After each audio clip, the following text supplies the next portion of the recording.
말씀 마태복음 2장 9절에서 12절.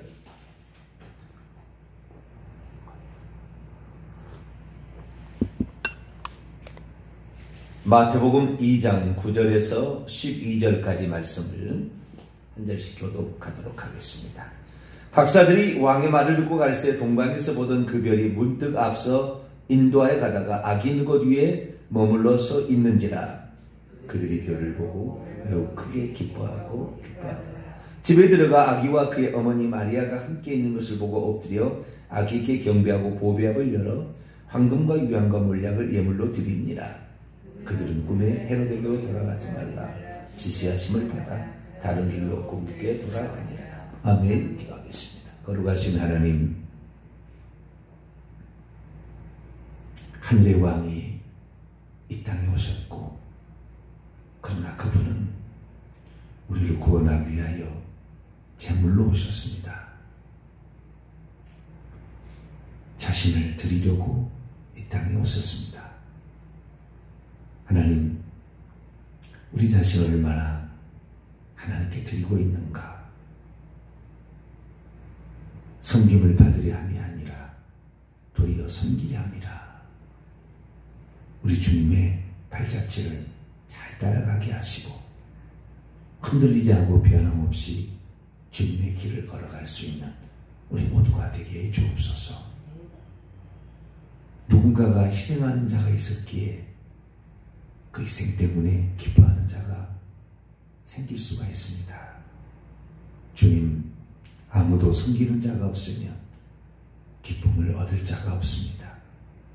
자기 자식을 낳아 하나님 기쁨으로 섬길 때 하나님 그 자식이 부모의 사랑을 알아 자기도 어른이 되어서 또 자식을 낳아 그렇게 섬깁니다.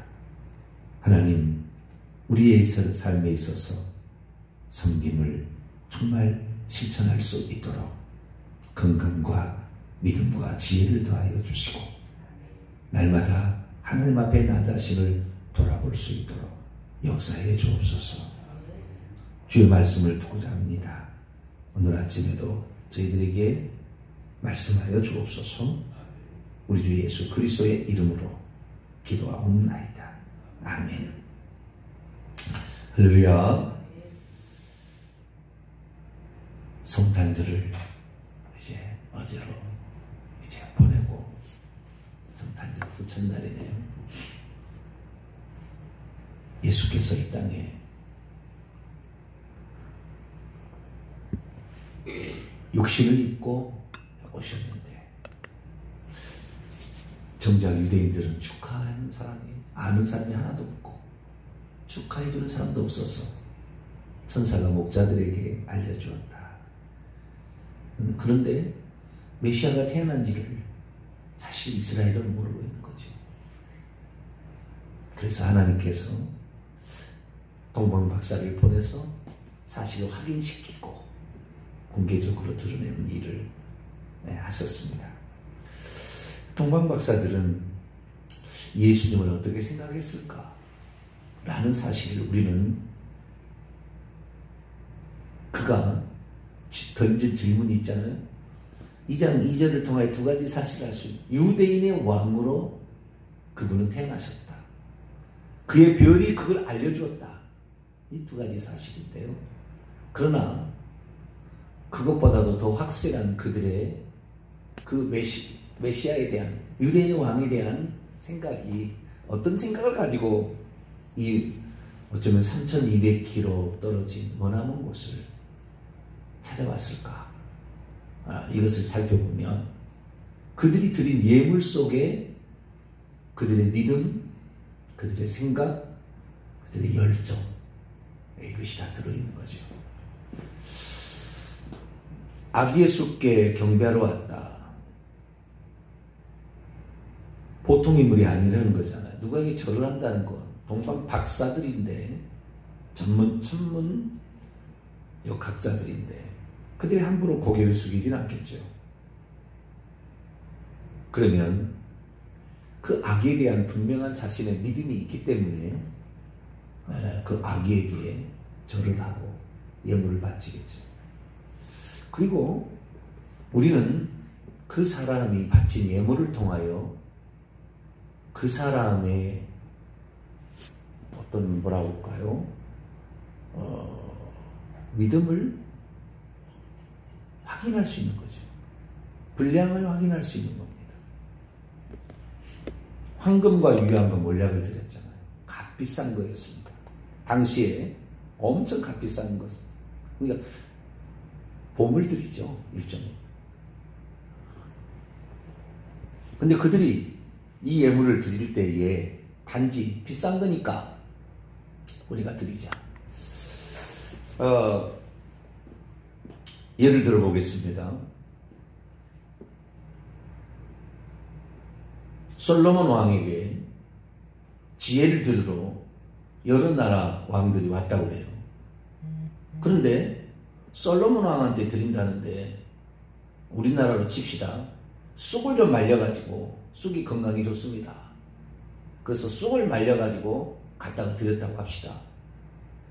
지금 다른 사람들은요, 비단, 황금, 어마어마한 그 향료, 이런 걸 드리고 있는데, 쑥을 말려서 갖다 드렸다. 무시하는 게 됩니다. 물론 나쁜 건 아니잖아요. 뭐 쑥을 드리면 나쁜 건 아니겠지만.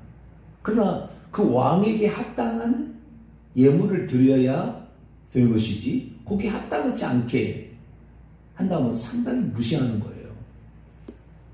그러니까 이 아기에게, 태어난 아기에게 값비싼, 그것도 보배압이라는 건 보물 상자라는 거거든요. 보물 상자를 열어서 보물처럼 귀중히 여기는 물건을 드렸다라는 것은 그 아기에 대한 자기들의 믿음, 자기들의 확신, 그거에 들어있는 거예요.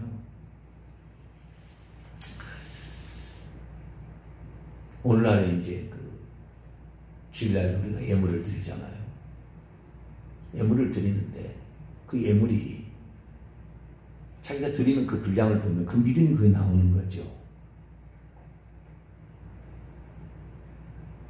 저는 구체적으로 잘 안 하는데 어제 우리 성도님 얘기 들으니까 구체적으로 얘기를 하라.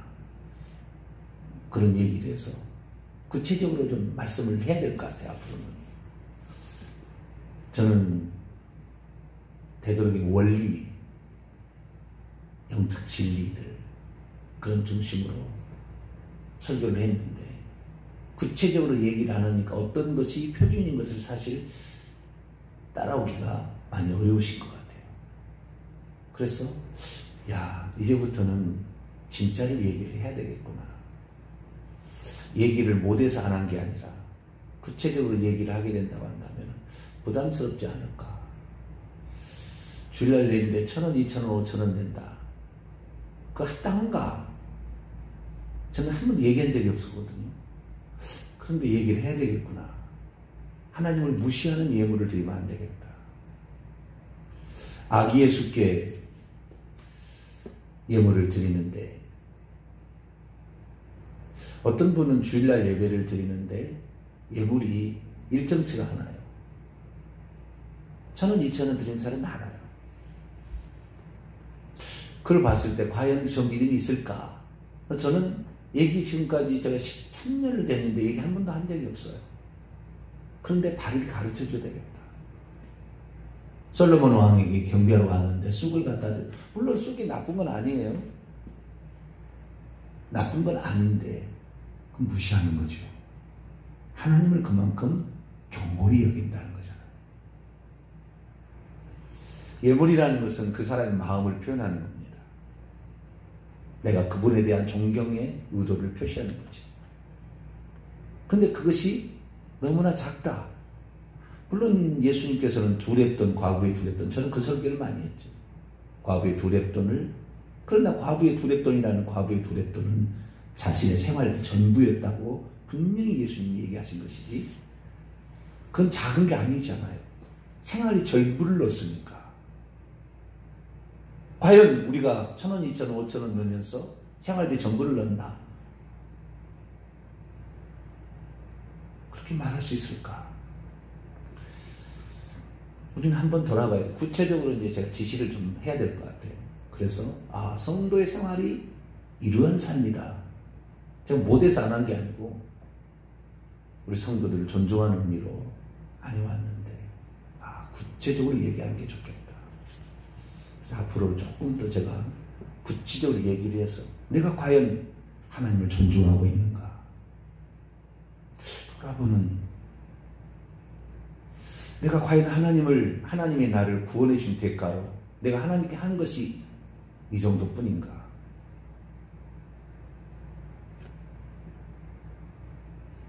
하나님을 무시하고 있는 건 아닌가. 지금 예배 한 번 드려서 합당한가. 우리를 돌아봐야 되겠다. 동방박사들은 아기 예수였지만 이분에 대한 자신의 그 마음의 존경심을 예물에 담아드렸다는 거죠. 예물 속에는 이 사람들의 마음과 정성과 신앙의 분량이 들어있었습니다. 황금, 유향, 몰약 이 세 가지는 엄청난 값비싼 거였고요. 또한 그 의미도 상당한 거였습니다. 황금, 이들이 옛날부터 바벨론부터 그 다니엘서를 만약에 알았다고 한다면 다니엘서 금상, 신상에 관한 얘기 있잖아요. 바벨 당신은 황금이 금입니다. 그 다음 나라의 페르시아는 당신보다 못한 나라라는데 은이고 동이고 철과 흙이다. 그런 얘기를 하잖아요. 금이라는 것은 최고의 어떤 그 존재를 지칭하는 거예요. 이들 황금을 준비했다. 당신은 최고다. 근데 우리가 주일날 1,000원, 2,000원을 드린다. 당신을 최고라고 생각하는 마음으로 예물을 드리고 있는 것인가?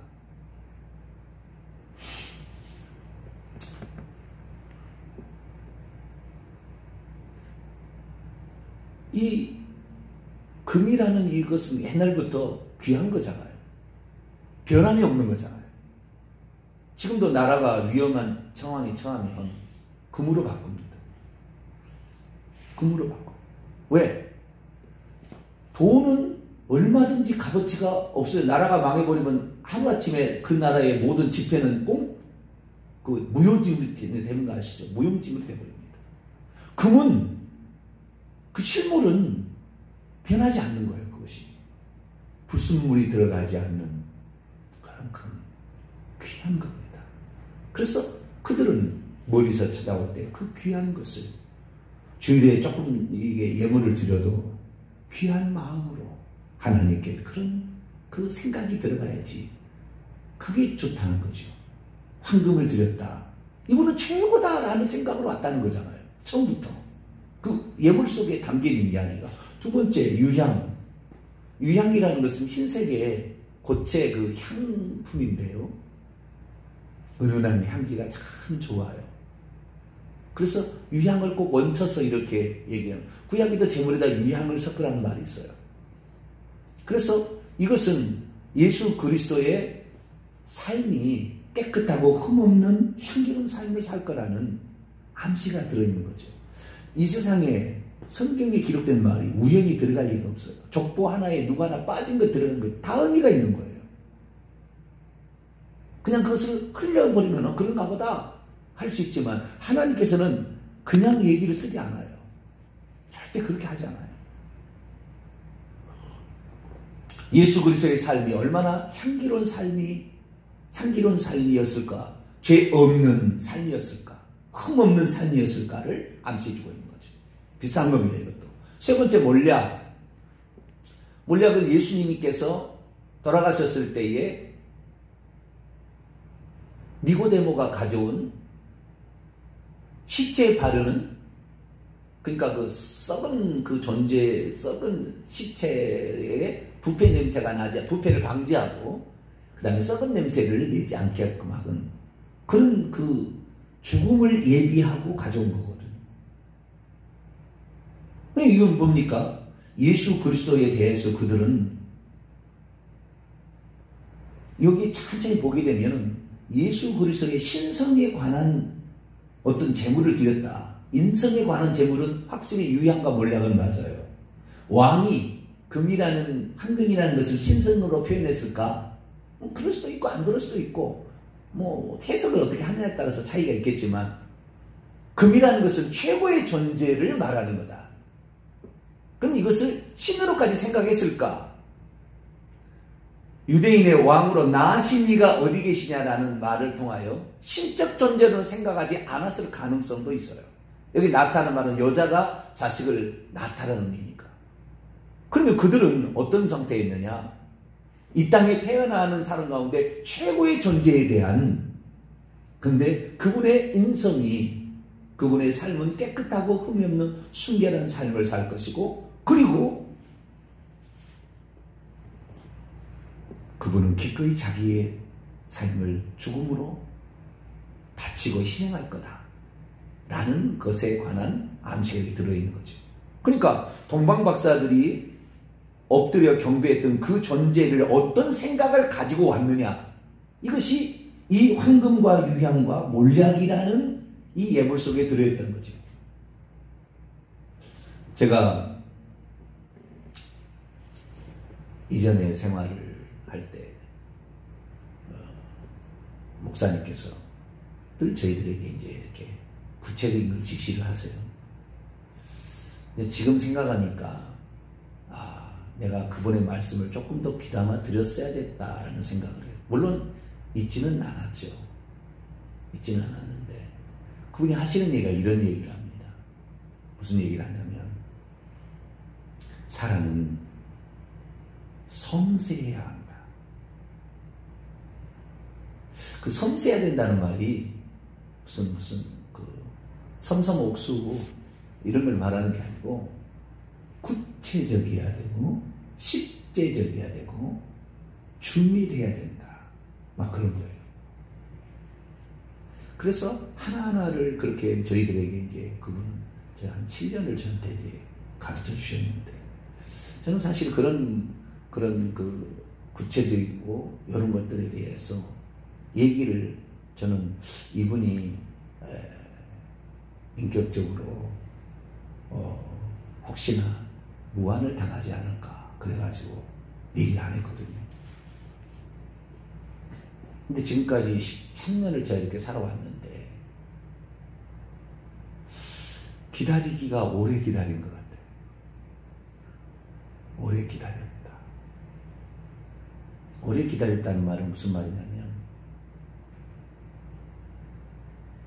어떤 사람이 변화되어서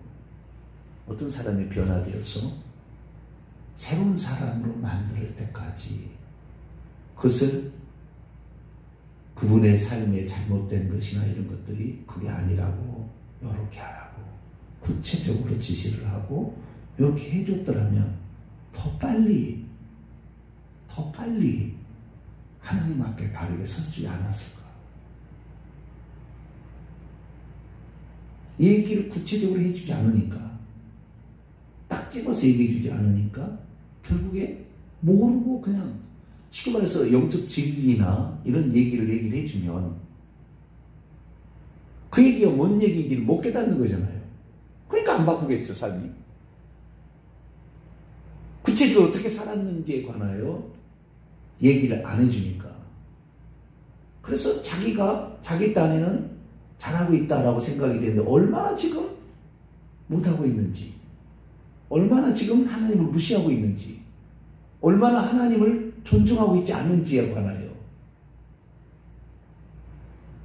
이렇게 하는 것은 하나님께 하는 게 아니다 라고 얘기를 했으면 더 낫지 않았을까 생각을 합니다.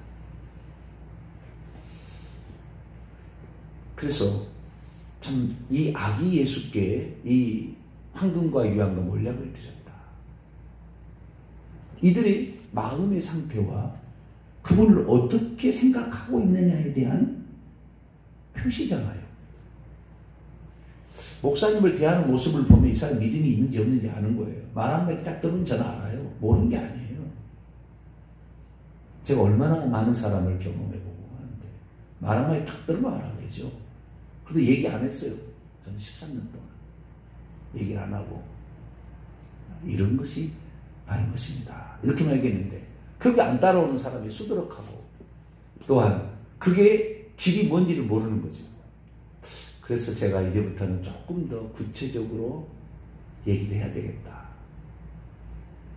그런 생각을 합니다. 예수 그리스도에 대한 그들의 그 믿음, 과연 우리는 거기에 합당한 삶을 오늘 동방 박사처럼 살아가고 있을까? 항전직에 대해서 기도일 안 나온다. 그만둬야 되는 거잖아요, 사실. 무엇 때문에 세워졌는데? 교회를 세우라고, 기도하라고. 나는 드릴 거 없으면 기도라도 눈물 뿌려서 해야 되겠다. 그런 게 항전직이잖아요. 그 직분을 하나도 감당하지 않으면서 결국에 항전직이다. 말만 듣기를 원한다. 그건 아니잖아요. 내가 예수 그리스도에 대한 존경심을 가졌는데 그 존경심의 표시가 형편이 없는데 그 사람 믿음이 좋다? 그리고 그 얘기는 안 하고 뒤에 얘기는 안 하고 앞에 부분만 얘기를 하게 되면 그들은 황금과 유황과 몰약을 드렸습니다. 그러고만 끝나면은 그 스스로 알아서 내가 과연 그런 삶을 살았을까를 돌아볼 줄 알아야 되는데 돌아볼 줄 모르고 10년, 20년 가는 거예요, 지금 다. 근데 저는 이런 것들이 어떤 구체적인 것들을 얘기를 하게 되면은 너무 의무상인가? 그런데 오히려 어떤 율법이 먼저 우리에게 주어지고 복음이 나중에 주어졌잖아요. 율법이라는 것은 우리가 행해야 될 마땅한 바거든요.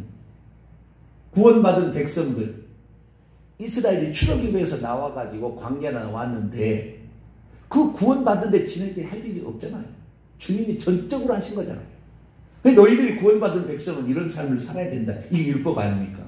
그래서 그 율법을 구체적으로 정해야 되는데 저는 원리만을 얘기를 했거든요. 지금까지. 원리, 영적 원리. 그런데 원리 가지고는 아니다. 그래서 우리 성도들이 조금 더 이것이 그 전에 목사님 하신 얘기가 저한테 이런 얘기를 했어요. 사람 앞에 사람에게 맞으면 하나님에게 맞지 않는다. 근데 제가 수체적으로 지식에서 잘못된 것을 고쳐나가면 하나님의 심판대 앞에 야단 맞지 않는다는 거죠. 근데 저는 그렇게 내가 심판자라는 위치를 저는 절대 생각을 안 하고 저는 평신도였고 또한 주의 종의 어떤 길에 대해서 원칙만을 알고 살아가는 거거든요. 근데 그분 얘기를 들어보니까 이제는 조금 더 제가 달라져야 되겠구나. 구체적인 삶 속에 이렇게 하는 거다. 문자 하나 이렇게 하는 거다. 이런 방식으로 하는 것이다. 라는 것을 가르쳐 줄 때에 자신의 위치가 어느 위치에 있는지를 알아야 결국에 예수 그리스도께 대한 그 하나님에 대한 존중함과 그것이 거기에 나타날 수 있지 않을까. 동방박사들 그들의 예물은 그들의 아기 예수에 대한 믿음과 신앙과 존경심에 대한 표시였습니다. 그런데 그런 표시가 그냥 흔해 빠진 것 갖다가 드린 게 아니라 줘도 안 줘도 별 상관없는 거 그거 하나 딱 던진 게 아니라 정말 이거 귀중하다, 최고다, 그리고 비싸다라는 것을 비싼 게 좋은 건 아니에요. 꼭 그런 건 아니지만 그들에 대한 이 준비는 예물 하나도 이게 마지막이자 처음이었을 수도 있잖아요. 그 예물 하나도 그들의 신앙을 표현하고 있었구나. 우리가 뭔가 하나님 앞에 이미 구원받은 우리들이 얼마나 더 헌신해야 되는 것인가, 얼마나 더 나와야 될 것인가. 그래서 저는 일평생에 살면서 내가 하나님 앞에 늘 부족하고 내가 참 잘못했구나. 항상 저는 그런 생각을 살아왔거든요. 남에게 이렇게 하라 이렇게 지시를 잘 못해요. 제 성격상 지시를 잘 못하고 살아왔는데 이제는 저도 나이도 들고 또한 목회 경력도 벌써 22년째 돼가는 거니까 목사가 된 22년째 되거든요. 이제는 얘기할 때가 되었다. 그래서 어제도 간담회 이런 것을 통하여 들으면서 생각한 게 많아서 많이 생각하게 됐어요. 우리가 정말 하나님을 섬길 때 어떻게 섬기는 것인가, 이런 것들이 우리에게 말해주는데, 우리는 과연 예수님을 내 삶의 왕으로 최고로 대접하고 있는 것인가? 그렇게 지금 생각하고 내가 지금 신앙생활을 하는 것이 이 정도인가 생각했을 때 우리 자신을 돌아봐야 돼요. 구체적으로 한번 돌아봤어. 그 예물이 됐든 헌신의 삶이 되었든 그분에 대한 이 얼마나 존경심이 결국에 우리에게 표현되는 어떤 예물로 표현이 되고 신앙의 형태로 봉사로 표현이 될 때 얼마나 더 그분을 존경하는 마음으로 내가 지금 하고 있는가, 그분을 귀하게 여기는 마음으로 내가 지금 하고 있는가를 다시 한번 점검해가지고 이렇게 해야 되겠다. 그래서 그분이 왕이시라면 과연 나는 왕으로 이 사람들이 나에게 지금 합당하게 살고 있는가? 주님 물어보실 때 책망 듣지 않으려면 저라도 구체적으로 얘기를 해서 이렇게 사십시오 얘기를 해야 되겠다. 그래서 2020년은 정말 어쩌면 우리의 삶의 대변역. 그래서 우리 동탄영성교회가 모든 사람들이 하나님 앞에 정말 합당한 삶으로서 나아갈 수 있도록 저도 좀 노력하고 우리 성도도 노력해서 복된 새해를 맞이하게 되기를 간절히 바랍니다. 거룩하신 하나님, 동방 박사들이 가져온 예물을 봅니다. 그들은 아기 예수께 엎드려 절을 했습니다. 그런데 그 절을 하면서 거저 그냥 얻을 수 있는 것 같다 훌쩍 드렸다고 했을 때 과연 그들의 아기 예수, 세상의 최고자의 인류의 대변화를 일으킬 존재에 대한 경배였을까 생각해 볼 때, 주님, 우리 자신은 과연 어떻게 하고 있는가?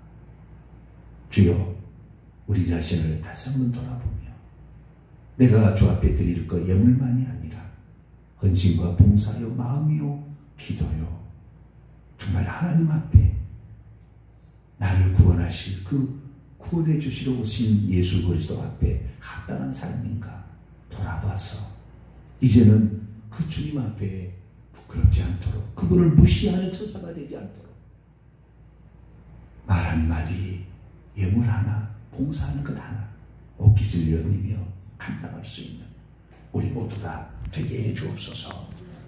우리 주 예수 그리스도의 이름으로 기도하옵나이다. 아멘.